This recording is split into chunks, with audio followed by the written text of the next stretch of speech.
आशा करता हूं सब लोग अच्छे होंगे, स्वस्थ होंगे और अपनी पढ़ाई लगातार कर रहे होंगे, अपने एग्जाम की तैयारी कर रहे होंगे, चाहे वो जेल प्रहरी का एग्जाम हो, चाहे एमपीपीएससी, चाहे यूपीएससी या जो भी आपका टारगेट हो।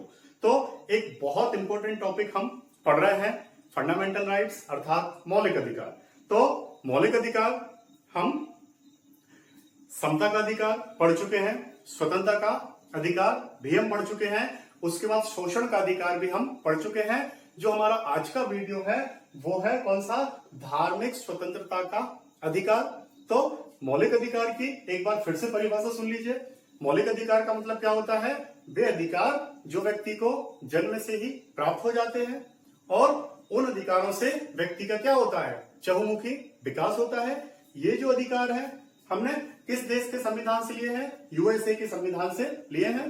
संविधान के भाग 3 अनुच्छेद 12 से 35 तक में इनका वर्णन है।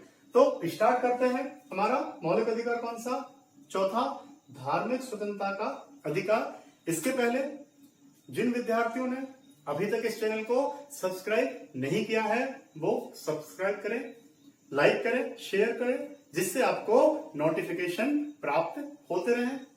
बढ़ते आगे। अब देखिए, धार्मिक स्वतंत्रता का अधिकार अनुच्छेद 25 से 28।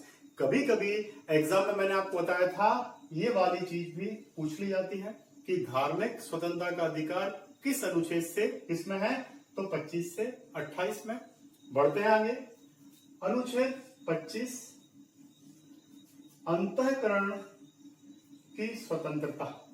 अब अंतःकरण की स्वतंत्रता का मतलब यह है कि कोई भी व्यक्ति कोई भी धर्म अपना सकता है, अंतःकरण कर सकता है, मतलब अपने शरीर में क्या कर सकता है, समाहित कर सकता है। किसी भी प्रकार की रोक टोक नहीं है। कोई भी व्यक्ति चाहे वह किसी भी धर्म का हो, कोई भी धर्म अपना सकता है। वो हिंदू बन सकता है, मुस्लिम बन सकता है, पारसी बन सकता है, सिख बन सकता है, या फिर अपने धर्म को अबाध रूप से क्या कर सकता है, मान सकता है। लेकिन वो ऐसी प्रथाओं को नहीं मानेगा जो प्रथाएं समाज के कल्याण की ना हो। वो ऐसी प्रथाएं मान सकता है जो क्या हो, समाज के कल्याण की। तो अनुच्छेद 25 में कोई भी व्यक्ति कोई भी धर्म क्या कर सकता है, अपना सकता है, मान सकता है।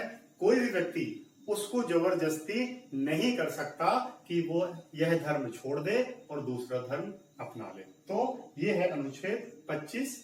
अगला है अनुच्छेद 26, धार्मिक मामलों के प्रबंध की स्वतंत्रता। अब देखिए, अनुच्छेद 25 क्या कहता है कि हम कोई भी धर्म अपना सकते हैं। अब अनुच्छेद 26 क्या कहता है कि धर्म तो अपना सकते हैं, अपनाने के साथ साथ आप धार्मिक संस्थाओं की प्रबंधन कर सकते हैं, देखभाल कर सकते हैं, भरण पोषण कर सकते हैं। आपने देखा होगा कि बहुत से ट्रस्ट होते हैं, चाहे वो मंदिर के हों, चाहे गुरुद्वारे के हो, चाहे मस्जिद के हो, वहां पर वो मैनेजमेंट भी करते हैं, लोगों को सैलरी भी देते हैं। सरकार इसमें किसी भी प्रकार का हस्तक्षेप नहीं करती। सरकार हस्तक्षेप कब करती है, जब वहां का पैसा गलत कार्यों में लगाया जाए या फिर उस ट्रस्ट में क्या हो, मतभेद हो, तब सरकार उसको अपने हाथों में लेती है। लेकिन फिर भी वहां के जो लोग होते हैं उस ट्रस्ट में शामिल होते हैं। तो अनुच्छेद 26 क्या कहता है कि धार्मिक मामलों के प्रबंध की आपको स्वतंत्रता है। आप आराम से मैनेजमेंट करें, वहां संभालें, वहां के लोगों को सैलरी दें, कोई दिक्कत सरकार को नहीं है। क्लियर? तो ये 25 और 26 कंप्लीट होता है। आगे बढ़ते हैं। अनुच्छेद 27, किसी विशिष्ट धर्म की अभिवृद्धि के लिए करों के बारे में स्वतंत्रता। बहुत सरल है।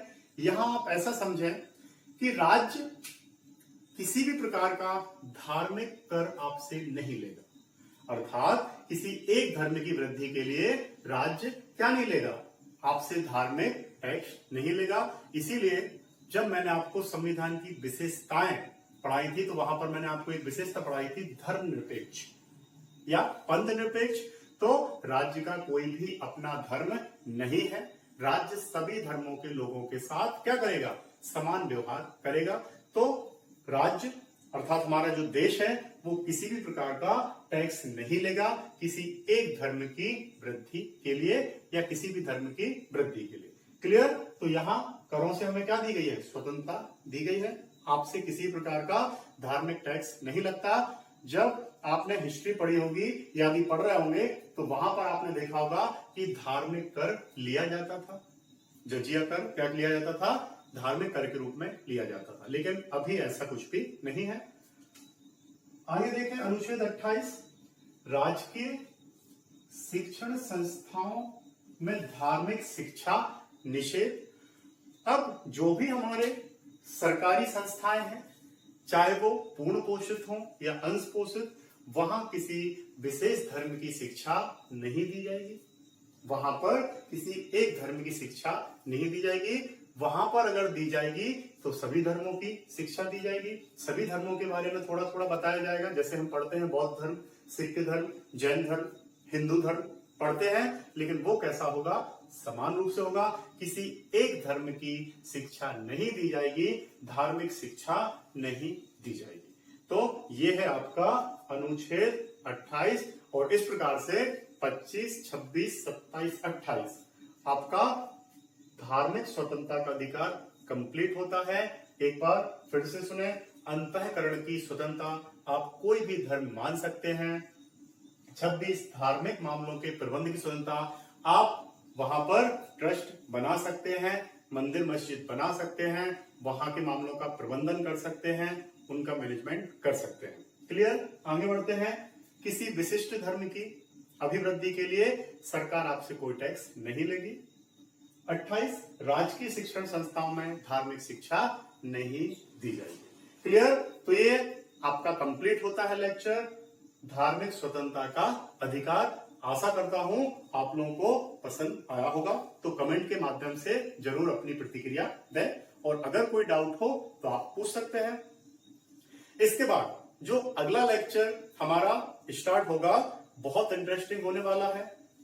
शिक्षा और संस्कृति का अधिकार, 2 आर्टिकल हैं, अनुच्छेद 29 और 30, और उसके बाद हम पढ़ेंगे अनुच्छेद 32 संवैधानिक उपचारों का अधिकार। तो आप लोग बहुत अच्छे से पढ़ें, बहुत सरल शब्दों में मैं आपको पढ़ा रहा हूं। अगर आपको ये मौलिक अधिकार एक बार याद हो गए, इनके अनुच्छेद याद हो गए, तो आप लोग कभी नहीं भूलेंगे। तो तब तक के लिए स्वस्थ रहें, मस्त रहें, मोटिवेट रहें और अपनी पढ़ाई कंटिन्यू करते रहें। तो जय हिंद, जय भारत, धन्यवाद।